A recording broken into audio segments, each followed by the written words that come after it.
ज्योतिष शास्त्र में सूर्य जो है राजा का कारक माना गया है, पिता का कारक माना गया है, और आत्मबल का भी जो कारक होता है ज्योतिष शास्त्र में वह सूर्य होता है। जन्म कुंडली विश्लेषण में सूर्य की जो स्थिति होती है वह व्यक्ति के जीवन में तय करता है उसका व्यक्तित्व कैसा होगा, उसका विचार कैसा होगा, उसका स्वभाव कैसा होगा। तो आज हम लोग कुछ सूर्य के बारे में जानेंगे कि सूर्य यदि आपके कुंडली में कैसा रहेगा तो आपका व्यवहार कैसा होगा, आपके जीवन में क्या स्थिति आएगी, क्या परिस्थिति आएगी। तो सूर्य जो है, सूर्य जातक के आत्मबल यानी आपका जो बल है, जो आपका हिम्मत है, आपका जो संकल्प, जो शक्ति है, आपके अंदर जो क्षमता है उसको दर्शाता है। पिता और पूर्वज यानी आपके जो पिता हैं, आपके जो पूर्वज हैं, उसका भी विचार हम लोग सूर्य से करते हैं। और सरकारी नौकरी हुआ या आप किसी अच्छे पद पर जाएं, जैसे या तो आप जीवन में अपने मान सम्मान, पद प्रतिष्ठा, इन सभी चीज़ों का भी जो कारक है वह सूर्य ही है। जो सूर्य है वह मेष राशि में हमेशा उच्च के होते हैं। यदि आपके जन्म कुंडली में सूर्य यदि मेष राशि में बैठे हों तो वह उच्च के हुए। यदि आपके जन्म कुंडली में सूर्य यदि मेष राशि में यदि बैठे हों, उच्च के हों, तो आप सबसे ज़्यादा शक्तिशाली होंगे। आप निर्णय लेने में कभी आप संकोच नहीं करेंगे। आप अपने जीवन में किसी भी क्षेत्र में जाएं, चाहे नौकरी करते हों, बिजनेस करते हों, हमेशा आप निडर स्वभाव के आप रहेंगे, किसी से डरेंगे नहीं।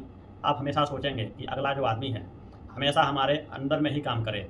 आप किसी के सामने झुकना पसंद बिल्कुल भी नहीं करेंगे।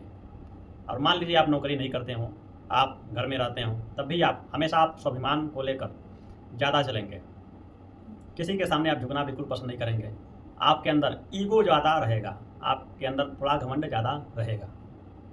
और वही सूर्य यदि तुला राशि में बैठा हो तो वह सूर्य क्या हुआ, नीच का सूर्य हो जाएगा। जो सूर्य होंगे वह नीच का सूर्य कहा जाता है। जब सूर्य यदि नीच का हो जाए तो ऐसा माना जाता है तो आपके अंदर आत्मविश्वास कम रहेगा। आप अपने आप पर ही नहीं विश्वास करेंगे कि मैं ये काम कर सकता हूँ कि नहीं कर सकता हूँ। आपका जो विश्वास रहेगा बहुत ज़्यादा ही कमज़ोर रहेगा। हमेशा आप थोड़ा डरेंगे, डर डर के थोड़ा रहेंगे। आप बहुत जल्दी घबरा जाएंगे।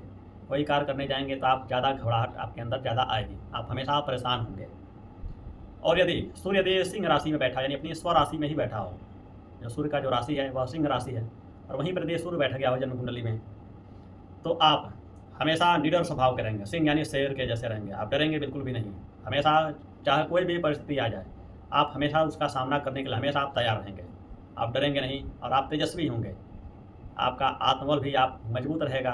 आप हमेशा किसी से लड़ाई झगड़ा भी तुरंत कर लेंगे। और कुछ चीज़ें हैं सूर्य के बारे में कि किन भाव में रहेगा तो क्या फल देगा, उसके बारे में हम लोग जानें। यदि सूर्य कुंडली के 10वें भाव में बैठा हो तो वह दिग्बली हो जाता है।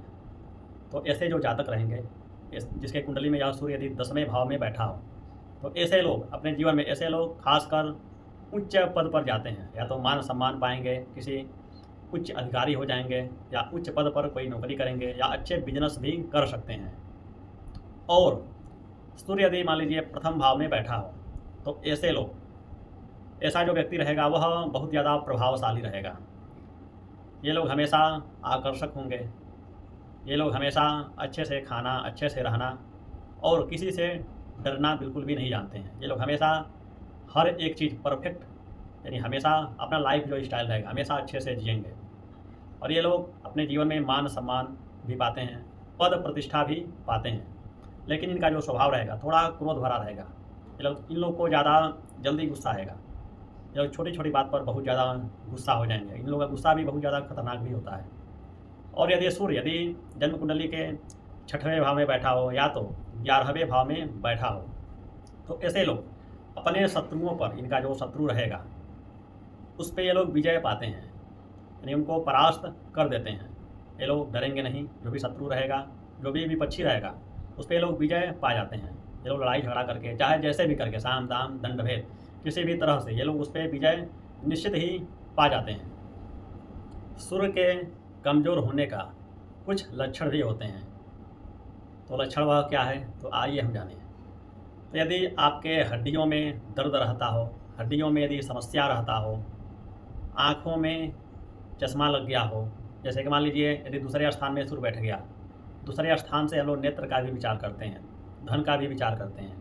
वहाँ पर यदि सूर्य बैठ गया तो आपकी आँखों में चश्मा ज़रूर लगेगा, आप अपने आँखों से थोड़ा परेशान रहेंगे। इसी तरह यदि मान लीजिए आपकी हड्डियों में या आँखों में समस्या आता है तो आप समझिए कि हमारा जो सूर्य है वह कहीं न कहीं वह खराब ज़रूर है। और पिता के साथ आपका बनता नहीं हो, जैसे कि पिता से आपका मतभेद ज़्यादा होता हो, और या तो पिता का आपके स्वास्थ्य जो है ज़्यादा खराब रहता हो, तभी आप समझ जाइए आपका सूर्य आपके जन्म कुंडली में कहीं न कहीं खराब ज़रूर होगा। और समाज में आप बार बार यदि प्रताड़ित होते हों तो भी आप समझ जाइए कि आपका सूर्य कहीं न कहीं ज़रूर खराब होगा। या तो आप सरकारी नौकरी यदि आप करते हों उसमें भी आप परेशान रह रहे हों, आपको वहाँ पर यदि आपको नीचा दिखलाई दिया नीचा लोग आपको दिखा रहे हों, हमेशा वहाँ पर आपको प्रताड़ित किया जा रहा हो, तो अभी आप समझ जाइए आपका सूर्य कहीं न कहीं आपका सूर्य ज़रूर खराब होगा। आप अपने कुंडली ज़रूर देखें या किसी ज्योतिषी से दिखवा लें, आपको ज़रूर पता चल जाएगा। तो आप अपना सूर्य ग्रह को आप कैसे मजबूत करें, कुछ उपाय है, तो आइए हम उस उपाय को जानें। यह जो उपाय है बहुत ही प्रभावशाली भी है, आप ज़रूर इस उपाय को आप ज़रूर आजमाएँ, इस उपाय को आप ज़रूर करें। वह उपाय क्या है? आप प्रातःकाल प्रतिदिन आप सूर्योदय जब हो उस टाइम आप उठें और तांबे के लोटे में आप लाल रोली डालें, उसमें जल भरें, और हो सके तो आप लाल पुष्प डालें, नहीं लाल मिला पीला भी पुष्प डाल सकते हैं, और डालकर आप सूर्यदेव को हमेशा जल अर्पण करें। और जल जब अर्पण करें तो आप ज़रूर बोलें ओम घृणी सूर्याय नमः। कौन सा मंत्र है? ओम घृणी सूर्याय नमः। इस मंत्र का आप जप करते हुए सूर्यदेव को आप अर्घ दें, और अर्घ देते समय एक चीज़ का आप ज़रूर ध्यान रखें, आपका जो हाथ हो आपके मस्तक के सामने यानी यहाँ पर हो, और आपको अपने सीधे आँखों से सूर्य का दर्शन नहीं करना है। आप जो जल गिरेगा उस जल से होकर आप सूर्य का दर्शन जरूर करें। और यदि आप संभव हो सके तो आप आदित्य हृदय स्तोत्र का पाठ जरूर करें, जप जरूर करें, आपको ज़्यादा लाभ मिलेगा। और रविवार के दिन गेहूं का या गुड़ का या तांबे का, यानी तांबा जो होता है उसका लोटा या कुछ भी मतलब तांबे का जो भी वस्तु हो उसका दान आप जरूर करें। और कुंडली परामर्श करवा लें। कुंडली में यदि रत्न पहनने लायक हो, बिना परामर्श किए आप रत्न धारण न करें। रत्न धारण करने के लिए कोई बोले, रत्न धारण करने के लायक आपकी कुंडली हो, तब आप सूर्य का रत्न जरूर धारण करें। तो आज हम लोग कुछ सूर्य ग्रह के बारे में हम लोग जानेंगे। तो अगले वीडियो में हम लोग कुछ और नया सीखने की कोशिश करेंगे। तब तक के लिए नमस्कार।